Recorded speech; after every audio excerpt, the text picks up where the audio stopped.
Hello, welcome to let's start with Abhilasha Yadav. आज हम बात करेंगे यूजीसी नेट के पेपर फर्स्ट कम्युनिकेशन की बात। कम्युनिकेशन क्या होता है, हम दूसरे से किस प्रकार से कनेक्ट होते हैं, कैसे कम्युनिकेट करते हैं। तो सबसे पहले हम बात करते हैं कि कम्युनिकेशन जो है किस तरीके से किया जा सकता है, कि टाइप ऑफ कम्युनिकेशन क्या क्या होते हैं। सबसे पहले आता है वर्बल कम्युनिकेशन। वर्बल कम्युनिकेशन में हम किसी से फेस टू फेस बात करते हैं, आमने सामने बैठ के जो बात करते हैं वो फेस टू फेस कम्युनिकेशन होता है। टेलीफोनिक कम्युनिकेशन, जब किसी अदर के साथ हम टेलीफोन पे बात करते हैं, उस कम्युनिकेट करते हैं, अपना जो मैसेज है उसके पास पहुंचाते हैं, उसका मैसेज लेते हैं, तो ये हो गया टेलीफोनिक कम्युनिकेशन। उसके बाद स्काइप के थ्रू बात करते हैं, जूम के थ्रू बात हो गई, जैसे वीडियो कॉलिंग में हो गई। हम चैटिंग से कम्युनिकेट करते हैं, तो ये हो गया वर्बल कम्युनिकेशन। फिर हम एक नॉन वर्बल तरीके से भी कम्युनिकेशन करते हैं, जैसे कि आई कांटेक्ट। बहुत सारी बातें ऐसी होती है कि जो हम एक दूसरे की आंखों में देख के उस बात का अर्थ निकाल लेते हैं कि हाँ ये कहना चाह रहे हैं। नेक्स्ट आता है बॉडी लैंग्वेज। किसी की बॉडी लैंग्वेज देख के हम अनुमान लगा लेते हैं कि इसके बात का क्या मतलब है। फिर नेक्स्ट आता है फेशियल एक्सप्रेशन। फेस के देख के सैड है, स्माइल दे रहे हैं, तो उससे कम्युनिकेट किया जा सकता है। टोन ऑफ वॉइस, किस प्रकार की कोई इंडिविजुअल बात कर रहा है, बोल रहा है, उसके बोलने का जो तरीका है उस पर निर्भर करता है कि उससे भी कम्युनिकेट कर पाते हैं कि कोई लाउडली बोल रहा है, स्लो बोल रहे हैं। नेक्स्ट आता है पोस्चर। उसका जो बॉडी पोस्चर होता है उसके बिहाव पे हम कम्युनिकेट कर पाते हैं, एंड गेस्चर की बिहाव पे भी। नेक्स्ट हम बात करते हैं कि रिटर्न कम्युनिकेशन। रिटर्न कम्युनिकेशन में जैसे ईमेल, कोई भी चीज़ लिख कर कम्युनिकेट करने का तरीका, जैसे लेटर लिखना, उस ईमेल लिखना हो गया, रिपोर्ट बनाना, बुलेटिन्स के थ्रू, लेटर्स के थ्रू, मैनुअल से एंड टेलीग्राम से। फिर नेक्स्ट आता है कि लिसनिंग कम्युनिकेशन।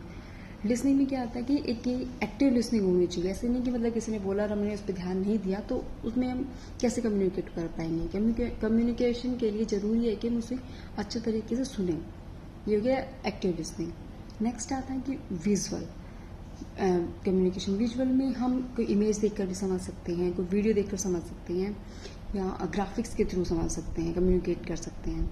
तो ये हो गया कम्युनिकेशन के टाइप्स। जैसे इसमें एक क्या होता है कि इंट्रापर्सनल कम्युनिकेशन। इंटरपर्सनल कम्युनिकेशन में होता है कि विद इन इंडिविजुअल हमें खुद से कैसे कम्युनिकेट करना है, उसकी जो टेक्निक्स होती हैं, साइलेंट टॉक करते हैं हम, या खुद से बात करते हैं, खुद को सजेस्ट करते हैं कि हाँ ये चीज़ ऐसे हो सकती है, तो ये हो गई इंट्रापर्सनल कम्युनिकेशन। एक होता है इंटरपर्सनल कम्युनिकेशन, जैसे कि हम किसी अदर के साथ जो कम्युनिकेट करते हैं वो होता है डायरेक्ट कम्युनिकेशन। दो लोगों के बीच में जिस प्रकार बात करती हैं वो कम्युनिकेशन हो गया इंटरपर्सनल कम्युनिकेशन। इसलिए फॉर्मल भी हो सकता है, इनफॉर्मल भी हो सकता है, वर्बल भी कर सकते हैं, नॉन वर्बल भी कर सकते हैं। नेक्स्ट आता है ग्रुप कम्युनिकेशन।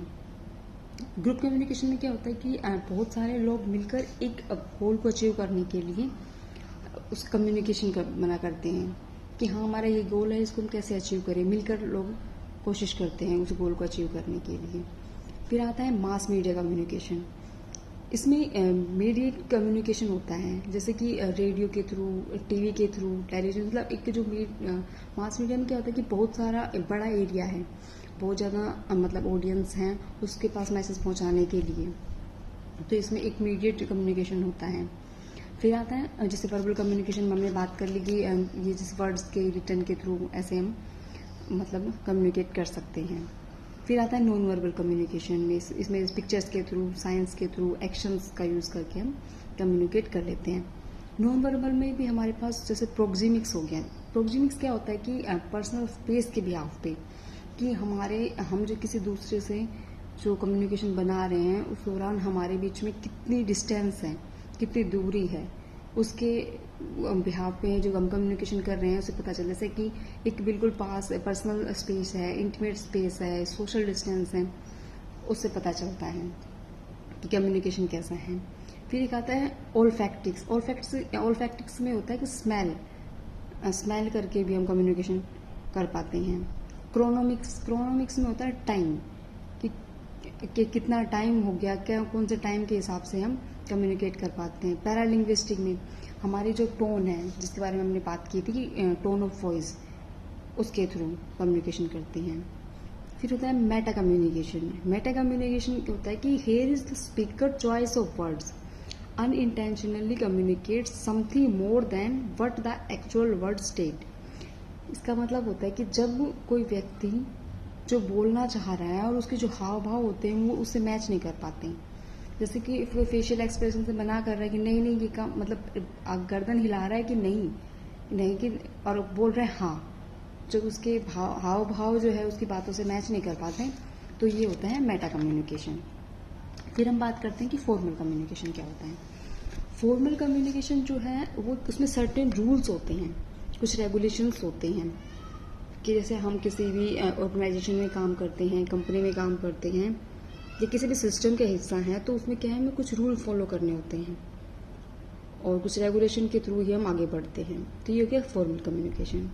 इनफॉर्मल कम्युनिकेशन में क्या होता है कि it mainly address the social needs of the employ, मतलब इसमें जो लोगों की ज़रूरतें होती है उसके हिसाब से हम अपने कम्युनिकेशन में कुछ अप्स एंड डाउन कर सकते हैं। इसमें lots of distortion and filtering होती है। ग्रेप वाइन टाइप का एक कम्युनिकेशन होता है, जैसे कि हम मतलब हमारे जो फ्रेंड्स हैं उनके से बात करते हैं, अपने फैमिली मेम्बर से इनफॉर्मल वे में बात करते हैं, वो हो गया। फिर नेक्स्ट आता है वर्टिकल कम्युनिकेशन। वर्टिकल कम्युनिकेशन में होता है कि फॉर्मल कम्युनिकेशन का टाइप होता है। इसमें क्या तो अपवर्ड्स जाते हैं कम्युनिकेशन की, मतलब नीचे जो मतलब अपवर्ड से कि बॉटम से अप तक जाते हैं हम। कोई भी एक जो पियोन कैटेगरी से है उससे मैनेजर तक कोई मैसेज पहुंचना, उसके भी जो कम्युनिकेशन है वो। एंड फिर डाउनवर्ड्स, टॉप से डाउन की ओर कम्युनिकेशन होता है। नेक्स्ट आता है लेटरल या हॉरिजॉन्टल कम्युनिकेशन। इसमें कम्युनिकेशन जो होता है पीपल में सेम लेवल हायरार्ची में होता है, कि जैसे कि कंपनी के अंदर जो है मतलब मैनेजर्स है दूसरी कंपनी से बात कर रहे हैं, तो उसमें मैनेजर लेवल के जो हैं वो सब आपस में कम्युनिकेट करेंगे। डायगोनल कम्युनिकेशन में क्या होता है, फ्री फ्लो ऑफ इंफॉर्मेशन। इसमें इंफॉर्मेशन को फ्रीली बांटते हैं हम, कि मतलब कोई भी जिसके पास जो इंफॉर्मेशन है वो दूसरे को दे सकता है। इसमें bonding between the superior and the subordinate. इसमें किसी के पास कोई इन्फॉर्मेशन है वो दूसरे तक हम खुद से पहुंचा सकता है, जरूरत नहीं है किसी मीडिएटर को लेना। फिर आती है हमारे पास पर्सनल कम्युनिकेशन। कुछ प्राइवेट लेटर्स होते हैं, मीमोज होते हैं, वो हो गए।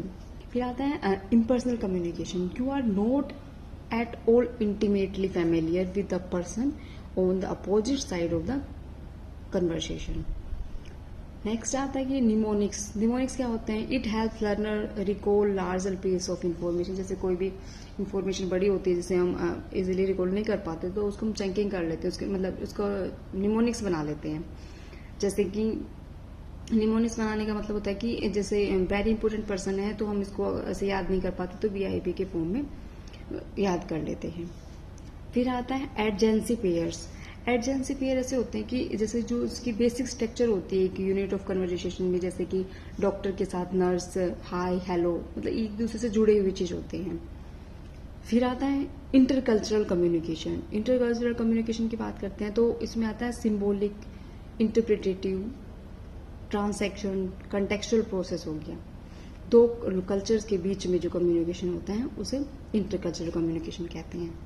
ग्रुप कम्युनिकेशन के लिए बात करते हैं तो जैसे ग्रुप में कि कोई भी एक क्लासरूम हो गया, इसमें ग्रुप में छोटा भी हो सकता है, ग्रुप बड़ा भी हो सकता है। पर्सनल जो कम्युनिकेशन होता है उसमें मास मीडिया का यूज होता है, जैसे पब्लिसिटी करने के लिए, कोई एडवर्टाइजमेंट देने के लिए।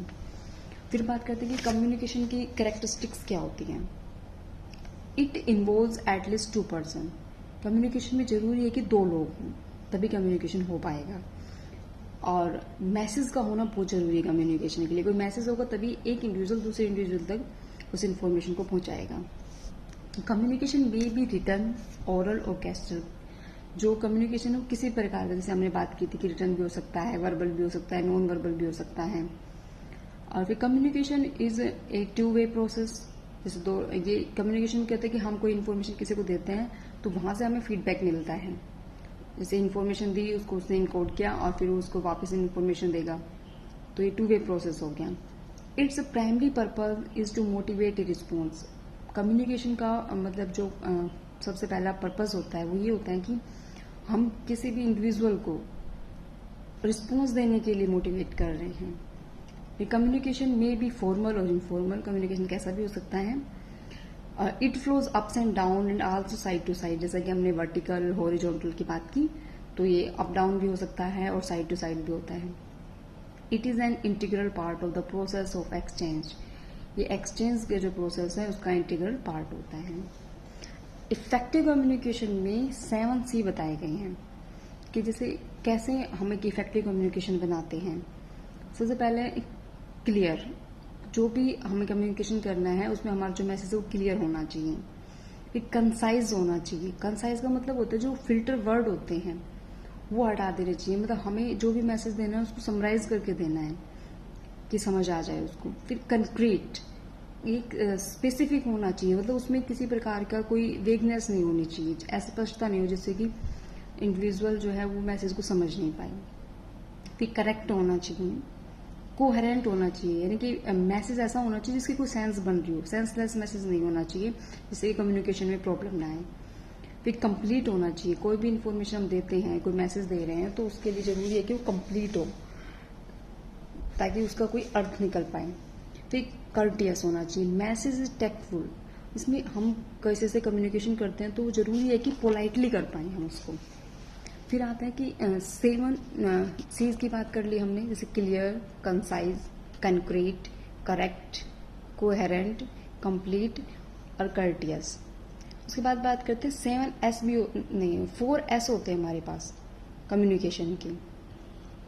4S में आता है कि शॉर्टनेस होना चाहिए, मैसेज और जितना छोटा होगा इंडिविजुअल उसे आराम से समझ पाएगा। स्ट्रेंथ होनी चाहिए इंफॉर्मेशन में, सिंप्लिसिटी होनी चाहिए और सिंसेरिटी होनी चाहिए। कम्युनिकेशन के टाइप, जैसे कम्युनिकेशन कैसे करना चाहिए, एक पैसिव कम्युनिकेशन भी हो जाता है, जैसे कि कोई इंडिविजुअल आपस में बात कर रहे हैं, एक इंडिविजुअल को अपने दूसरे इंडिविजुअल को कोई बात बता रहा है तो वो बस हाँ हाँ जस्ट कैसे किया जा रहा है उसको समझने की कोशिश नहीं करना, निष्क्रिय भाव से, ये पैसिव हो गया। पैसिव, फिर उसके बाद आ गया एक पैसिव अग्रेसिव।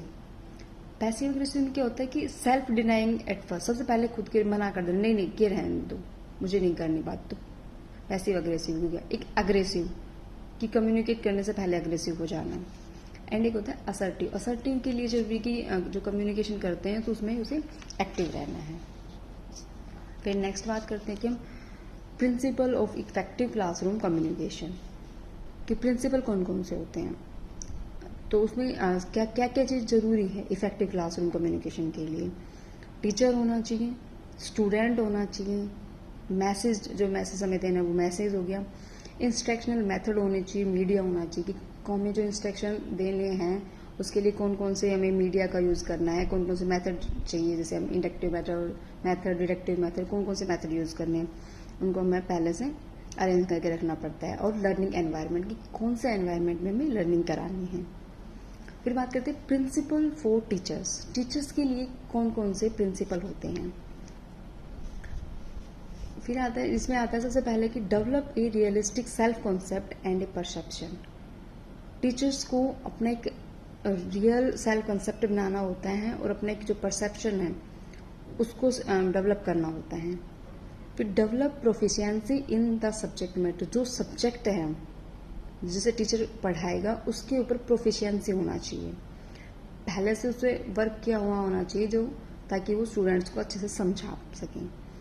जैसा कि महात्मा गांधी ने भी कहा था कि हमें सीखते ऐसा रहना चाहिए कि जैसे हम उन्होंने बताया था कि ऐसे हमेशा सीखते रहो, लर्न हमेशा ऐसे करना चाहिए जैसे हम बहुत लंबे जिएंगे। और उसके बाद बात की थी उन्होंने कि जो नेक्स्ट प्रिंसिपल होता है वो है कि अंडरस्टैंड द लर्नर्स, कि जो टीचर है वो क्लास में जिस प्रकार का मैसेज दे रहा है तो उसे ये देखना चाहिए कि हाँ लर्नर्स इस चीज़ को समझ रहे हैं, जो वो क्या समझना चाहते हैं उन्हें समझने में कहाँ प्रॉब्लम आ रही है, उन्हें स्टूडेंट्स की डिफिकल्टी भी समझनी आनी चाहिए। नेक्स्ट आता है develop effective communication skill. Develop effective communication skill में क्या मतलब जो वो स्टूडेंट हैं उनसे कम्युनिकेट करने के लिए कौन कौन सी हमारे पास स्किल्स होनी चाहिए उसको डेवलप करता रहना चाहिए समय समय के साथ। फिर टीचर को चाहिए कि उसे पैडागोजी और एंड्रागोजी दोनों की नॉलेज होनी चाहिए, कैसे स्टूडेंट के साथ कम्युनिकेट करना है। और फ्लेक्सिबल अप्रोच को यूज करना चाहिए हमेशा। Being objective and unbiased, teacher की मेन बात ये होनी चाहिए कि वो सभी को लेके उसमें किसी प्रकार की सब्जेक्टिविटी या बायसनेस नहीं होनी चाहिए, ऑब्जेक्टिविटी होनी चाहिए। वस्तुनिष्ठता का गुण पाया जाना चाहिए और किसी भी प्रकार का भेदभाव नहीं करना चाहिए। Principle for message design, message कैसे डिजाइन करना चाहिए। मैसेज डिजाइन करने के लिए क्लियर और स्पेसिफिक ऑब्जेक्टिव होने चाहिए कि हाँ हमें ये ऑब्जेक्टिव अचीव करना है, ये सब्जेक्ट पढ़ना है, तो इसके कौन कौन से जो ऑब्जेक्टिव्स हैं वो पहले से हमें निर्धारित करने लेने चाहिए। इसके लिए एक स्मार्ट वर्ड यूज किया गया है। स्मार्ट का मतलब होता है specific, measurable, achievable, realistic, time frame. कि एक स्पेसिफिक इंफॉर्मेशन होनी चाहिए जिसे मेजर किया जा सकता हो और अचीव किया जा सकता हो रियलिस्टिक सिचुएशन में और एक निश्चित समय के अंदर। फिर नेक्स्ट बात आती है कि कंटेंट शुड बी रेलिवेंट। जो कंटेंट बच्चों को पढ़ाया जा रहा है वो रेलिवेंट होना चाहिए। प्रॉपरली सीक्वेंस्ड, एक प्रॉपर सीक्वेंस होना चाहिए, जैसे सिंपल से कॉम्प्लेक्स की ओर जाता हो। ये नहीं कि पहले बच्चों को कॉम्प्लेक्स चीजें पढ़ा दी जाए ताकि बच्चे को समझने में प्रॉब्लम है। बच्चे को पहले सिंपल से फिर धीरे धीरे कॉम्प्लेक्स की ओर ले जाया जाए। नेक्स्ट आता है इजी टू डिफिकल्ट, इजी से डिफिकल्ट की ओर ले जाया जाए। और ऑब्जर्वेशन से रीजनिंग, पहले कोई भी चीज बच्चे को दिखा के समझाई जाए ऑब्जर्वेशन के थ्रू, उसके बाद उसे लॉजिक लगाने के लिए कहा जाए। नेक्स्ट बात करते हैं कि use language comprehendible to the learners. ऐसी लैंग्वेज यूज करनी चाहिए जिससे लर्नर को समझ में आए। यूज एप्रोप्रिएट सिंबल्स, सिंबल्स का एप्रोप्रिएट यूज करना चाहिए। रेलिवेंट एक्सरसाइज करनी चाहिए। Make generous use of examples and non examples. बच्चों को स्टूडेंट्स होते हैं उनको समझाने के लिए बहुत सारे एग्जाम्पल्स दिए जाने चाहिए, फिर नॉन एग्जाम्पल की तरह रूल की तरफ जाना चाहिए। नेक्स्ट बात करते हैं कि principle for selection of instructional method and media. Select relevant method and media, use variety of methods and use good quality media. जैसे विजिबिलिटी सही होनी चाहिए, लेजिबिलिटी होनी चाहिए, ताकि बच्चे स्टूडेंट जो है वो ढंग से देखेंगे तभी उसको समझ पाएंगे। विजिबिलिटी अच्छी होनी चाहिए। Integrate media in teaching learning, media का यूज किया जाना चाहिए टीचिंग लर्निंग मेथड में। नेक्स्ट बात करते हैं principle for creating conducive learning environment. कैसा लर्निंग एनवायरनमेंट होना चाहिए। Classes should not be overcrowded. Class की जो स्ट्रेंथ है जिसमें इतने स्टूडेंट होने चाहिए वो ज्यादा नहीं होने चाहिए। जो क्लास में स्टूडेंट की स्ट्रेंथ है वो इस हिसाब से होनी चाहिए ताकि टीचर जो है अभी स्टूडेंट्स पर ध्यान दे पाए। प्रॉपर सीटिंग अरेंजमेंट, बैठने की पर्याप्त व्यवस्था होनी चाहिए।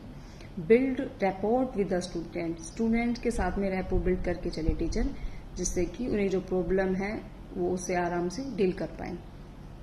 करेज cooperation and healthy competition among students, बच्चों को साहस और उन्हें सहयोग देना चाहिए। हेल्दी कंपटीशन उनके बीच में बनाना चाहिए। एंड फीडबैक मैकेनिज्म होनी चाहिए कि फीडबैक दिया जाए, बच्चे ने जो सीखा है उसमें फीडबैक देना उनको। इनकरेज एक्सपेरिमेंटेशन, नए नए एक्सपेरिमेंट करने के लिए उन्हें प्रोत्साहित करते रहना चाहिए। प्रोवाइड रेनफोर्समेंट, स्टूडेंट्स को टाइम टाइम पर रेनफोर्समेंट दिया जाना चाहिए जिससे कि उनको जो इफेक्टिव या अच्छा जो उनका बिहेवियर है उसको इंक्रीज किया जा सकता हो। And provide non threatening environment, student को जो लर्निंग कराई जा रही है वो कभी भी थ्रेटफुल नहीं होनी चाहिए। नॉन थ्रेटनिंग एनवायरनमेंट होना चाहिए, किसी प्रकार के डर भय के कारण बच्चों को नहीं पढ़ाया जाना चाहिए, बल्कि उसे रेनफोर्समेंट करता रहना चाहिए। नेक्स्ट आता है पैराफ्रेजिंग। पैराफ्रेजिंग क्या होता है कि कोई भी चीज अपनी वर्ड में बनाना, putting something in your own words. Reword, rearrange, realise और recheck. It prevents misunderstanding from occurring. It will prevent you from getting distracted. अब हम बात करते हैं कि इसमें नेक्स्ट आता है कि क्लासरूम कम्युनिकेशन का प्रोसेस क्या होना चाहिए। इसके बारे में कोर एंड चेन मॉडल में बताया है कि फॉर्मुलेशन ऑफ मैसेज होना चाहिए। एक फॉर्मुलेशन ऑफ मैसेज हो गया, फिर मैसेज इनकोडिंग हो गई, फिर ट्रांसमिशन मैसेज हो गया, message decoding and interpretation and feedback and evaluation. जैसे हम सबसे पहले कोई भी मैसेज का निर्माण करते हैं, उसे फॉर्मुलेट कर लिया, फिर उस मैसेज को इनकोड किया जाता है, फिर उस मैसेज का ट्रांसमिशन किया जाता है, फिर जब रिसीवर के पास वो मैसेज पहुंच जाता है तो वो उसको डिकोड करता है, उसकी इंटरप्रिटेशन करता है और उसके बाद वो फीडबैक देता है और उसका इवेल्युएशन करता है कि हाँ ये मैसेज इस प्रकार का था और मुझे इससे ये समझ में आया। फिर इसके लिए कम्युनिकेशन के लिए मीडिया होते हैं दो प्रकार के, एक सिंक्रोनस मीडिया और एक एसिंक्रोनस मीडिया। सिंक्रोनस मीडिया में बात करते हैं कि ऐसा कम्युनिकेशन होना चाहिए, एक communication medium that requires that both parties are present at same time in same space. जैसे कि हम कोई सेमिनार हॉल में है, कोई ट्यूटोरियल है या वर्कशॉप है, इसमें क्या है कि जो इन्फॉर्मेशन दे रहा है सेंडर और जो इन्फॉर्मेशन ले रहा है रिसीवर, वो सेम टाइम पर सेम जगह पे प्रेजेंट होने चाहिए। नेक्स्ट आता है एसिंक्रोनस मीडिया। इसमें क्या होता है कि media that does not require the audience to assemble at a given time in order to use it is called asynchronous. जैसे प्रिंटेड मटेरियल्स हो गई, ईमेल्स हो गई, ब्लॉग पोस्ट हो गए, कि जैसे जिस टाइम इन्फॉर्मेशन दे सेंडर द्वारा इन्फॉर्मेशन दे दी जाती है, रिसीवर अपनी सुविधा के अकॉर्डिंग जब चाहे उस इन्फॉर्मेशन को ले सकता है। जैसे कोई ईमेल छोड़ दी तो उसके बाद जब रिसीवर का अपनी सुविधा जब लगेगी तो वो उस ईमेल को खोल के पढ़ लेगा। या कोई ब्लॉग बना दिए जाते हैं तो पहले उन्हें रिकॉर्ड कर लिया जाता है और बाद में उनको पोस्ट कर दिया जाता है, और जब रिसीवर का टाइम लगता है तो वो अपने पढ़ लेता है। ये पॉसिबली मोर कन्वीनियंट और फ्लेक्सिबल होता है। फिर हम उसके बाद करते हैं टाइम शिफ्ट के बाद। टाइम शिफ्ट में क्या होता है कि रिकॉर्डिंग और programming to a storage medium to be viewed और listen to after the live broadcasting. इसमें हम जो प्रोग्राम होता है उसको रिकॉर्ड कर लेते हैं उस टाइम, और उसके बाद उसको रिकॉर्ड करने के बाद उसे स्टोर कर लेते हैं किसी मीडियम में, और उसके बाद उसको सुनते हैं या उसे देखते हैं। फिर आता है सर्विलांस। सर्विलांस का मतलब होता है निगरानी रखना। Primarily, the function of mass communication is to provide information about the process, issues, event and other developments in the society. Next आता है convergence, when two or more things come together to form a new whole. जब दो या दो से अधिक चीजें मिलकर एक नया वो इंफॉर्मेशन बनाती है तो वो कहलाती है कन्वर्जेंस।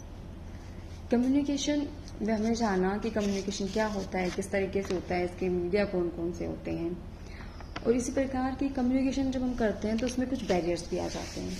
वो बैरियर कौन कौन से होते हैं? लैंग्वेज बैरियर हो सकता है। वर्ड्स क्या होते हैं? ये सिर्फ सिंबल होते हैं। कोट्स पे कहा गया कि वर्ड्स आर मियर सिंबल। जैसे क्या है कि एक कल्चर में ये लैंग्वेज है, दूसरे कल्चर में लैंग्वेज उस लैंग्वेज का या उस बात का कुछ अलग मतलब निकल रहा हो तो लैंग्वेज बैरियर होता है। जैसे इसी कल्चर में ये लैंग्वेज समझी जा रही है, दूसरे में नहीं समझी जा रही, ये हो गया। नेक्स्ट आता है फिजिकल बैरियर, कि जो हमारे पास हमारा फिजिकल एनवायरनमेंट है उसके अंदर वो कम्युनिकेशन कैसे कर पा रहे हैं हम। इमोशनल बैरियर हो सकता है, इमोशनल अटैचमेंट जो है किसी से, उसमें कम्युनिकेशन में प्रॉब्लम आ सकती है। कल्चरल बैरियर भी हो सकता है कि अलग अलग कल्चर में अलग अलग कम्युनिकेशन के तरीके होते हैं। टेक्नोलॉजी में जैसे अगर हम किसी से बात कर रहे हैं थ्रू व्हाट्सएप या इंस्टाग्राम, तो उस टाइम अगर इंटरनेट प्रॉब्लम आ जाती है तो हमारा कम्युनिकेशन बीच में रुक जाता है, हमें लगता है पता नहीं क्या प्रॉब्लम हो गई हो। तो ये मतलब टेक्नोलॉजी का बैरियर हो गया। ऑर्गेनाइजेशन स्ट्रक्चर हो गया कि ऑर्गेनाइजेशन का स्ट्रक्चर इस प्रकार का हो, हमारे हिसाब से अप्रोप्रिएट नहीं होता तो भी कम्युनिकेशन में बैरियर आ जाता है। फिर नॉन वर्बल एटीट्यूड हो गया, जैसे कि हमें बताया था कि मेटा कम्युनिकेशन में प्रॉब्लम आती है, उसके हाव भाव से मैच नहीं कर पा रहे हैं। या फिर नॉन वर्बल में कि उसके जो बॉडी गेस्चर है, पोस्चर है, वो उससे समझ नहीं आ रहा, अप्रोप्रिएट नहीं है, तो उसमें प्रॉब्लम आ जाता है। Not listening active and assumptions, जैसे कि हम ढंग से किसी की बात नहीं सुनते, एक्टिव लिसनिंग नहीं करते, तो उससे भी हम कम्युनिकेशन में प्रॉब्लम आ जाती है। फिजियोलॉजिकल प्रॉब्लम भी हो जाती है। यूजिंग जार्गन्स की बात, कई बार क्या होता है कि हम कोई इन्फॉर्मेशन देते हैं, कम्युनिकेशन करना चाह रहे हैं, तो उसमें ऐसे मतलब टेक्निकल टर्म्स का यूज कर देते हैं, एब्रीविएशंस हो जाते हैं, जैसे एब्रीविएशन का यूज कर लेते हैं, तो जिससे कि इंडिविजुअल को कम्युनिकेशन में प्रॉब्लम आती है। कुछ साइकोलॉजिकल बैरियर भी होते हैं, जैसे फ्रेम ऑफ रेफरेंस हो गया, self image, stereotyping, field of experience हो गया, cognitive dissonance and defensiveness, fear, selective perception, filtering. हम अपने अकॉर्डिंग हाँ ये इस हिसाब से हो सकता है उसको फ्रेम कर लेते हैं। हमारे जो पुराना एक्सपीरियंस रहा है, फील्ड ऑफ एक्सपीरियंस, उसको उसमें इंक्लूड कर देते हैं। हमारा जो कॉग्निटिव डिसोनेंस है उसके बिहाफ पे हम अपना कोई भी कम्युनिकेशन का मतलब समझ लेते हैं। फिर हम ये जो बैरियर्स हैं इससे ओवरकम कैसे करेंगे? तो सबसे पहले हम बात करेंगे regulate the flow of information. जो हमारी इंफॉर्मेशन का फ्लो है उसको रेगुलेट करेंगे। फिर फीडबैक देंगे हम कि हाँ आपने जो इन्फॉर्मेशन मुझे दी उसको इनकोड किया और मैंने डिकोड किया, फिर उससे मुझे ये समझ में आया और उसका फीडबैक दिया, ताकि ये पता चल जाए कि हम जो कम्युनिकेशन कर रहे हैं वो इसी वे में कर रहे हैं। Human resource should use simple language. ये चाहिए कि हम एक सिंपल लैंग्वेज का यूज करें जिससे कि सामने वाले व्यक्ति को भी वो लैंग्वेज समझ आ जाए। लेवल ऑफ नॉलेज, कि हमें जो कम्युनिकेशन है उसके लिए ये पता होना चाहिए कि सामने वाले की जो नॉलेज है उसका क्या लेवल है। अगर मैं कोई टेक्निकल टर्म्स यूज कर रही हूँ तो उसे मुझे पता चले सामने वाले का बैकग्राउंड क्या है, उसे ये टेक्निकल टर्म्स समझ आ रही है कि नहीं आ रही। अगर कोई भी MBBS वाला बंदा है, वो एक सिंपल बच्चे को, जिसे मतलब कोई भी 5th क्लास में पढ़ रहा है, 6th स्टैंडर्ड में पढ़ रहा है, उसके सामने अपनी टेक्निकल टर्म्स बताता है तो उसे समझ नहीं आएगी। तो उसके नॉलेज का लेवल भी पता होना चाहिए। लिसन केयरफुली, जब हम किसी से कम्युनिकेशन करते हैं तो उसे फीडबैक देते हैं तो जरूरी है कि हमें उसको एक्टिवली लिसनिंग करें हम, ताकि उसकी जो मैसेज है वो उसे सही से समझ आ जाए कि हाँ ये कहना चाह रहे हैं। कंट्रोल इमोशन, इमोशन पे कंट्रोल होना चाहिए। ये नहीं कि हम जब कोई इन्फॉर्मेशन देना चाह रहे हैं तो ज़्यादा इमोशनल हो जाएं और इमोशनल होने के बाद हम उस भावनाओं में इतने बह जाएं कि जो इन्फॉर्मेशन है वो ढंग से ना दे पाए और उसका कुछ और ही मतलब निकल जाए। तो हमें अपने इमोशन पे कंट्रोल रखना चाहिए। Watch for non verbal cues and body language, हमें ये देखना चाहिए कि हाँ वर्बली तो ये बोल रहा है ये बात, पर इसकी जो बॉडी लैंग्वेज है वो उसे मैच कर रही है कि नहीं कर रही। हो सकता है किसी वजह से, किसी दबाव में ये बात बोल रही हूँ, तो हमें ये चेक करना चाहिए। कुछ सिमेंटिक बैरियर भी होते हैं, जैसे कोनोटेशन होता है, जैसे क्या है कि कल्चर टू कल्चर जो वर्ड्स होते हैं उनमें जो मतलब होता है वो वेरी करता है। तो कल्चरल मीनिंग में जो प्रॉब्लम आती है वो एक होता है डेनोटेशन। डेनोटेशन में तो डायरेक्ट मीनिंग, डिक्शनरी मीनिंग होता है जो हर कल्चर में जरूरी नहीं, कल्चर का उस पर कोई इफेक्ट नहीं कर पड़ता, वो डायरेक्ट मीनिंग होता है जो हर जगह सेम होता है।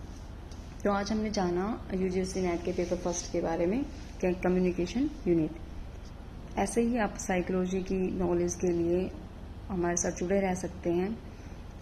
Thank you.